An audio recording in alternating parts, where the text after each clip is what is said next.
Hello, everyone. My name is Augustine Fou, and I'm very glad to have an opportunity to share with you some of my research over the years. Today, I'll be talking about digital ad fraud in 2020.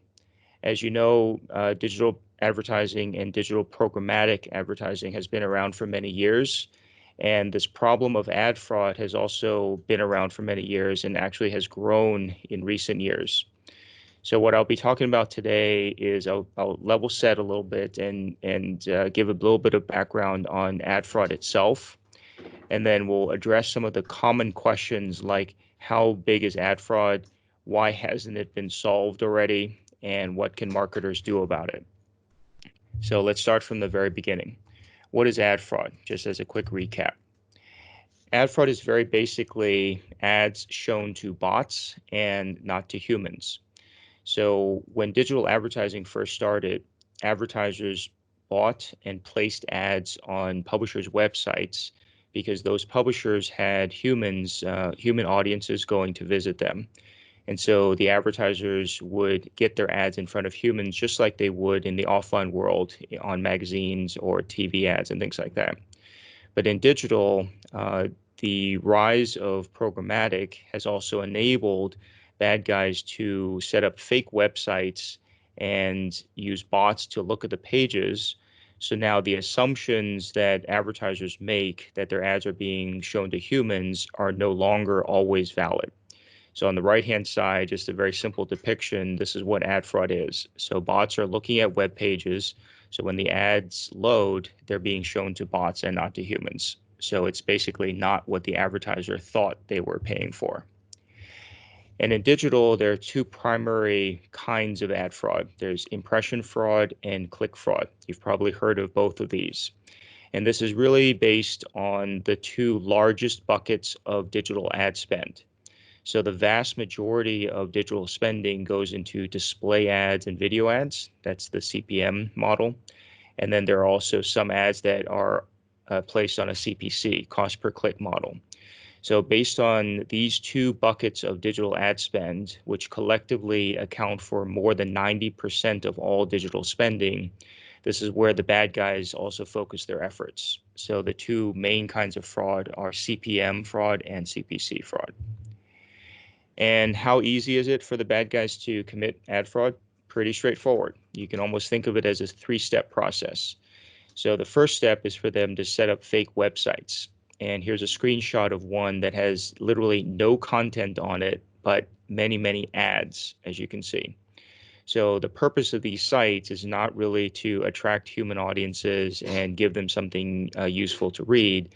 Its sole purpose is to carry as many ads as possible and generate as many ad impressions as possible. Now, then you might be wondering if these are fake sites that no one goes to, how are they generating these ad impressions? Well, there's a second step. The second step is to buy fake traffic. So instead of humans going to the site and causing the page to load, they're basically using bots, which are software programs that just repeatedly load the web pages. So once they load the web pages, the ad impressions also load. Now, you'd probably be wondering, why aren't those bots detected? Well, these bots are advanced enough that they can basically trick all the detection, the fraud detection. So what you see in this close-up is that there's IAS compliant traffic, forensic compliant traffic, double verify compliant traffic. What that means is that these bots that create traffic to these sites are able for sure to get by all of these detections. So they get marked as valid.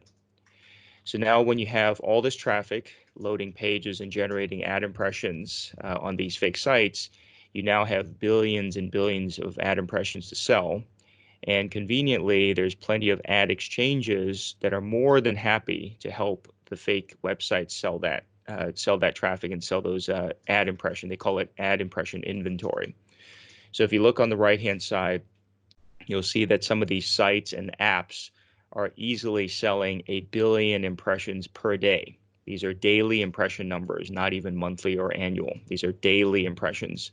So they're able to sell massive quantities of impressions through the ad exchanges. So again, this gives you a sense of how big the ad fraud problem is. Now, obviously, the question is ad fraud bad, or why is it bad? it should be pretty obvious to everyone, but let me just show it in a chart. For every dollar that the advertiser spends, a very small portion of it actually makes it through to the publishers. So when an advertiser pays a dollar, in the old days, it would go to the publisher and they would display the ad on the website. But now, with all this ad tech, advertising technology in between, it makes it easier for the bad guys to siphon the money out of the ecosystem. So the bad guys are using technology to steal more and more of these ad dollars out of the ecosystem. So less and less of that dollar is actually making it through to the publisher for the purpose of displaying the ad. And the other problem that we've seen recently is that these ad dollars, these big digital budgets from marketers and advertisers, are actually going to fake sites and fake news sites and hate sites and disinformation outlets. So there's many examples now documented over the years, including the one example on the left-hand side, where there are local news sites that are entirely fake, and they've been using ad tech to monetize, which means they're making money by siphoning off those advertising dollars from big brands. And then more recently, with the coronavirus news, there's also disinformation sites that are spreading fake news or fake information regarding the coronavirus. And those sites are also monetizing and taking money out of the digital ecosystem, money that comes from big advertisers. And again, on the right-hand side, you'll see a number of these technologies from Google technology, from Facebook, from Amazon. All of these ad tech platforms and technologies are enabling these sites to make money from big brands' advertising dollars. And all the while this is happening, the industry trade associations have been downplaying fraud, and this has been happening for years. So if you just look at a few of these examples, the ANA in 2019, TAG in 2019, and Group M, all of them are saying fraud is very low. So for example, TAG is saying fraud is IVT, invalid traffic, is 1.41%, and Group M is saying it's about 1 to 3% worldwide. So even if you read from the trade presses that fraud is low, it's not that ad fraud is actually low. It's because the fraud detection is not detecting it, and the trade associations are using those technologies to downplay the problem of fraud. And their motive is to keep everyone happy and keep everyone spending. So again, think for yourselves. Don't trust the information that's coming out of even the large trade associations. So what we've seen over the years is kind of captured in this cartoon that I had drawn in 2018.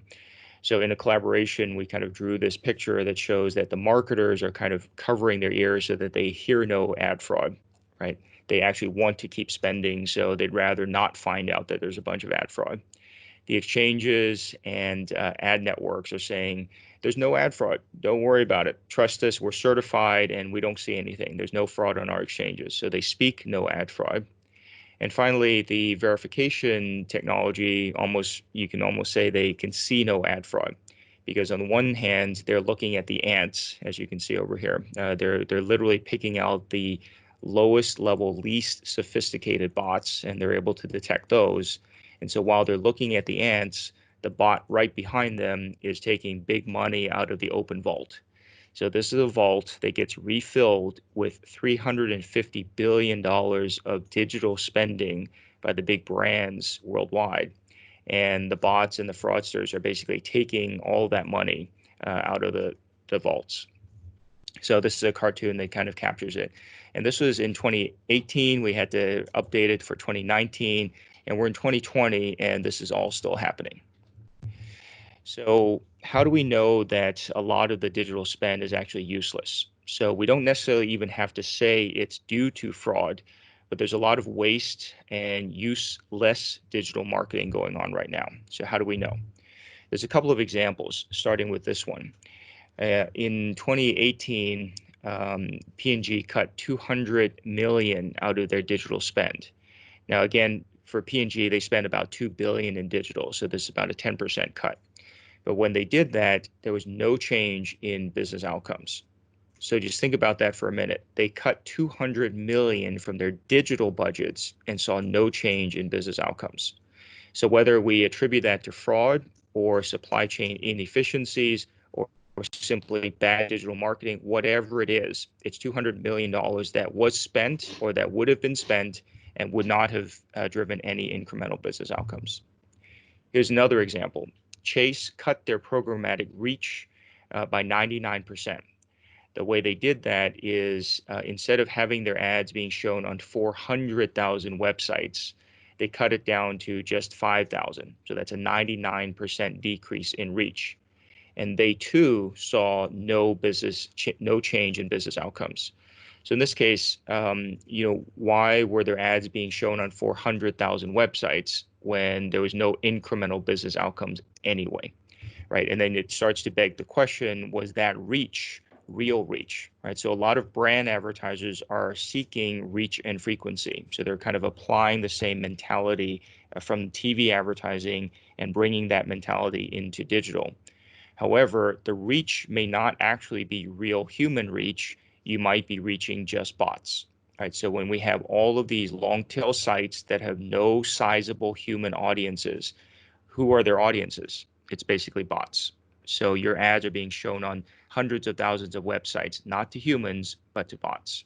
Right, so keep that in mind when you think about the reach that you're getting or actually not getting in digital. Another example that was recently revealed was the case of Uber.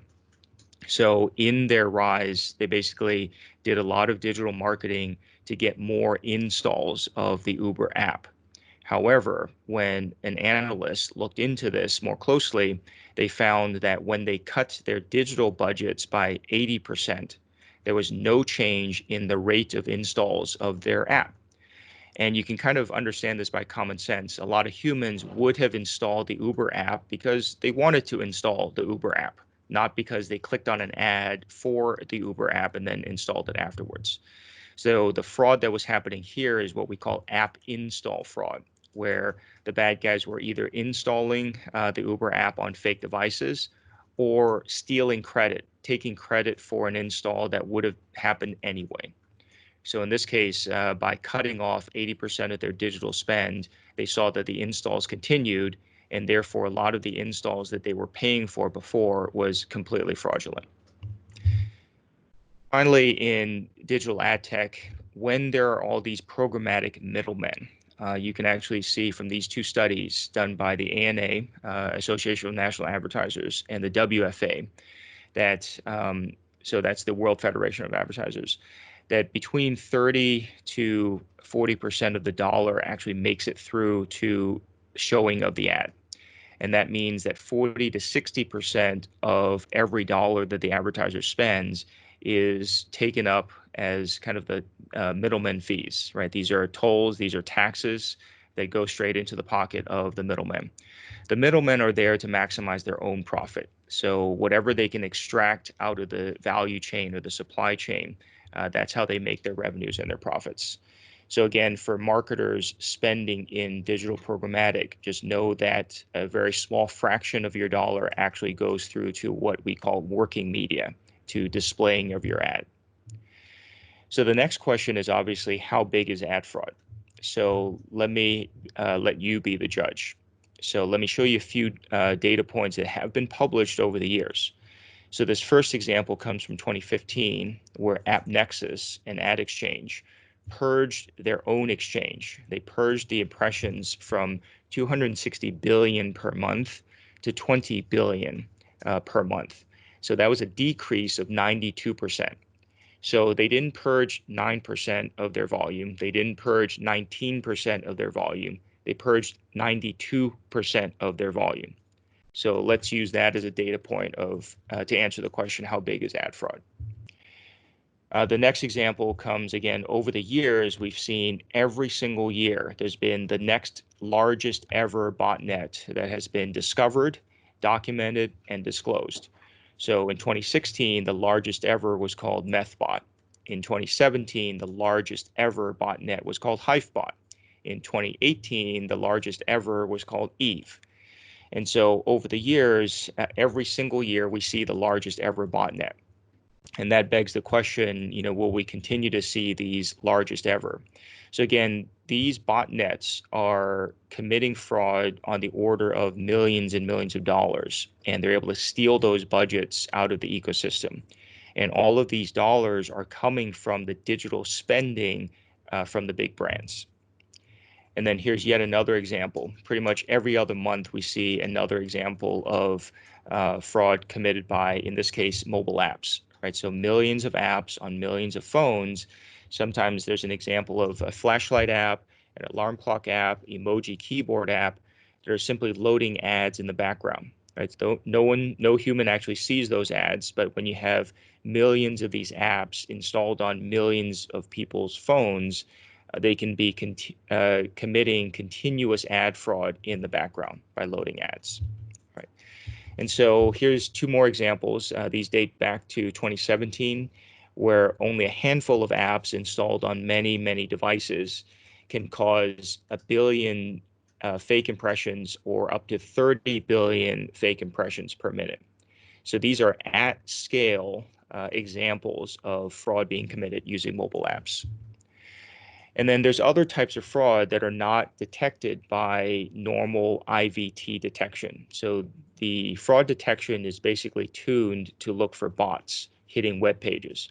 But in this case, as you can see, these are pop unders, these are page redirects, and these are other forms of fraud that are not detected by bot detection technologies. So here's just one example where this one vendor, just one vendor, is selling 125 billion page redirects per month. So think of these as page views. And they basically have very large redirect circles that just keep going in infinite loops. So in this case, if you can generate 125 billion page views per month and you stick 4 ads on each page, that's about 1 trillion ad impressions that are created fraudulently for the purpose of ripping off big brands' ad dollars. And these techniques are being used across the board by fraudsters to steal millions and millions of dollars out of the advertising ecosystem. And then here's one more example where when we're talking about mobile networks, this study from Tune, which is a mobile attribution company in 2017, showed that when they looked at 700 mobile ad networks, the top 8 were 100% fraud. So we're not talking about 10% fraud or even 20% fraud. We're talking 100% fraud. And then if you take the next 30 networks or so, all of them were greater than 50% fraud. So in this case, the question is whether fraud is low or whether fraud is high, right? Just look at the evidence. And then there's one final example. So when we talk about audiences and targeting audience segments and things like that, here's a company called a data management provider. This company is called Lotame. They voluntarily purged 400 million user profiles that they knew to be bots.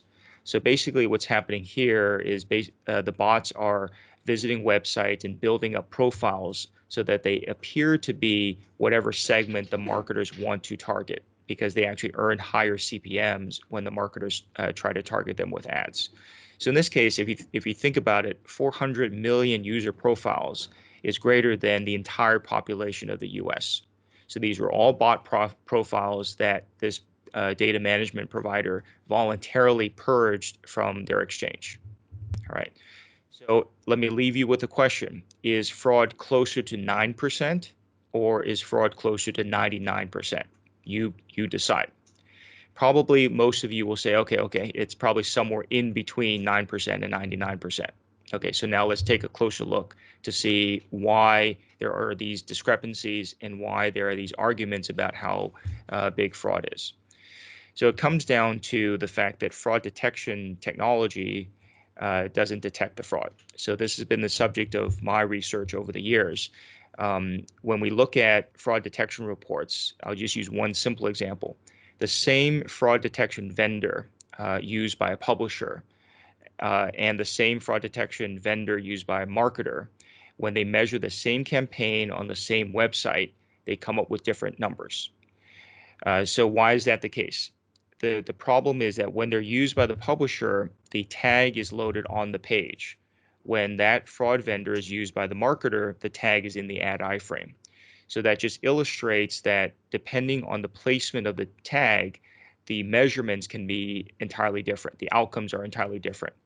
And so when you talk about black box fraud detection technology, where they don't actually tell you, they just tell you a number, here's the fraud that we detected, but they don't tell you how they measured it, that becomes a problem because no one can verify and no one can understand how they detected it. So let me show you a few examples of where fraud detection technology is not actually detecting the fraud. So here's an example where a relatively mainstream publisher, or one that you would expect to be mainstream, Newsweek, is actually using code to trick the viewability measurement. So they're using JavaScript code to trick the JavaScript detection by the viewability measurement vendors so that all of their inventory gets marked as viewable. So think of it this way. In the industry where we're saying we only want to buy viewable ads, if you have a non-viewable ad, it's kind of like a rotten apple that you can't sell. So that's the reason they're using malicious code to trick the viewability measurement so that everything gets marked as viewable. So what used to be rotten apples that they couldn't sell are now marked as fresh apples, even though they aren't, but now they can sell it. So that's why some of these sites who want to cheat can find technologies and code to help them trick the detection so that now they can sell bot inventory, non-viewable inventory, or otherwise fraudulent inventory as if they were valid. And then just have a look at these lists of sites that we found when we looked at some of the data. So do any of these sites look like sites that humans would ever go to? Right? No human's ever going to type that in to go to that website. But yet we see these domains in our data, and these are domains that carry millions and millions of ads. And then on the right-hand side, in the third column, you'll see names of mobile apps. Again, would any human go and download these mobile apps? So these are fake sites and fake apps whose sole purpose is to commit as much ad fraud as possible before they're caught. And then once they're caught and they can no longer make money, the bad guys have 100 other sites ready to go that they can just turn on and continue making money. So these are just a smattering of domains and apps that have gotten through fraud detection and are continuing to monetize. And here's an example where when you talk about the segments that the ad tech companies are selling, there's a company selling verified bots and verified humans. And if you just kind of eyeball that donut chart and look at the percentage that's marked as dark blue versus the percentage that's marked as dark red, you can see there's no difference between what they call verified humans versus verified bots, right? You would expect that there's some kind of difference, but we can actually see no difference whatsoever. And furthermore, there's no difference between these two segments that they're selling and a control where there was no targeting done whatsoever, right? So these three donut charts are virtually identical. So that basically tells you that the fraud detection technologies are not working the way they're supposed to work. They're not able to detect the fraud. They're not able to detect the bots. And furthermore, when they focus on detecting bots, they're going to find just the bots. And so bot fraud is now only a very small percentage of the overall ad fraud that is happening. So if you're only looking for bots, that's what you'll find. So on the left-hand side, you'll see bot detection detects roughly the 1% bot fraud. But they're missing other kinds of fraud, like I mentioned before, that could account to many, many times more, right? So in this case, if they're only detecting the 1% bot fraud, they're missing the 57% of other kinds of fraud. So remember the example where I talked about the flashlight app, the keyboard app that's loading ads in the background. Those are all not detected as bots. Therefore, bot detection misses all of that. So they're missing the majority of the fraud.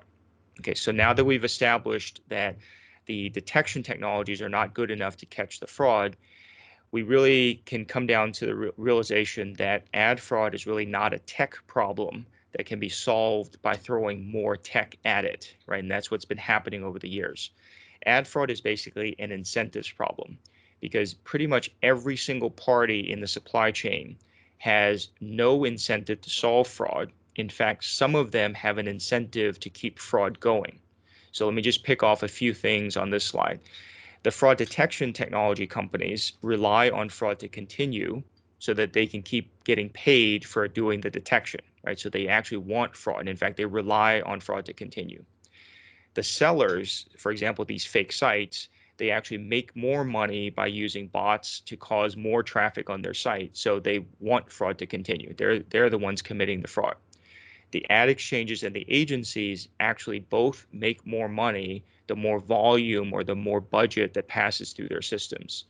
So as you can see, most of these parties have an incentive to keep the fraud going, and they have no incentive to solve the fraud.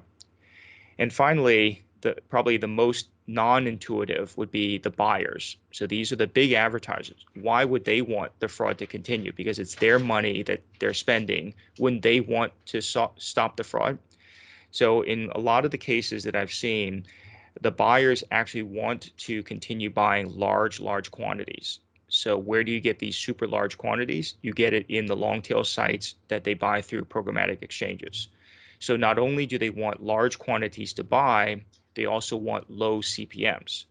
So compared to buying from a mainstream publisher like New York Times or Wall Street Journal, where the CPMs are high, where can you get rock bottom cheap CPMs? Right, you can get those on exchanges. So the buyers are actually part of the problem as well when they demand very large quantities of ad impressions to buy at very low CPMs. So in this case, this is why I'm saying ad fraud is an incentives problem. So as a marketer, let me now wrap up by saying, okay, so despite all this bad news about ad fraud, what can marketers actually do? So the answer is don't depend on anyone else, right? Don't depend on the exchanges to solve the fraud for you. Don't depend on the publishers or the websites to solve the fraud for you. Don't depend on the fraud detection companies to detect the fraud for you because they're all incentivized otherwise. So what should marketers do? Marketers should put their own analytics in place. They should put their own measurement in place so that they can actually see the relative quality of where their ads are being displayed. So in this case, this is just to show you a very simplistic example where you can very easily see blue means good, red means bad. So blue means humans and red means bots. So if you are able to measure the different sources where your ads are running, you can actually see how drastically different the quality is, right? Ranging from the one at the top where there's a lot of blue and very little red to the one on the bottom where there's very little blue and more red, right? So you can now see the relative quality of the different placements for your ads. And then once you can see this, then the very simple action would be to allocate more of your budget to sources where there's more humans, right? So in this case, this will be the large publishers, the mainstream publishers that have large human audiences, right? And then allocate less of your dollars to those sites or those sources that have higher red, right? And this way you can start to avoid some of the ad fraud while your campaign is still running. And then the other kind of adage that people should know about is you really get what you pay for. Right? And so when you're buying low cost or super low cost ad impressions, you're probably not getting your ads in front of a lot of humans. Right? So in this case, when you look at sources 1 through 5, you'll see a very drastic difference. Source 1 has a lot of blue, source 5 has very little blue. So even though source 5 is very inexpensive, you're actually not getting your ad in front of humans. So when you calculate the cost of getting your ad in front of a human, it actually ends up being much higher. In this example, 11 times higher, right?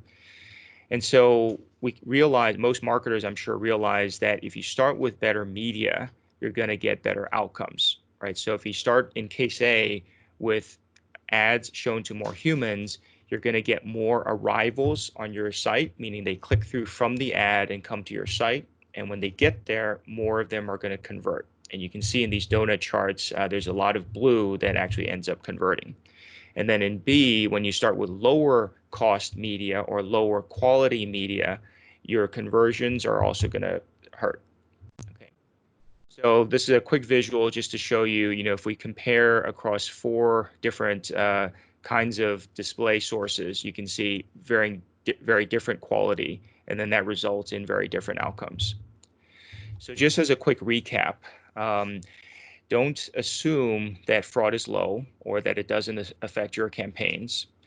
Stop paying for black box fraud detection companies that can't explain to you why they mark something as fraud or something as not fraud.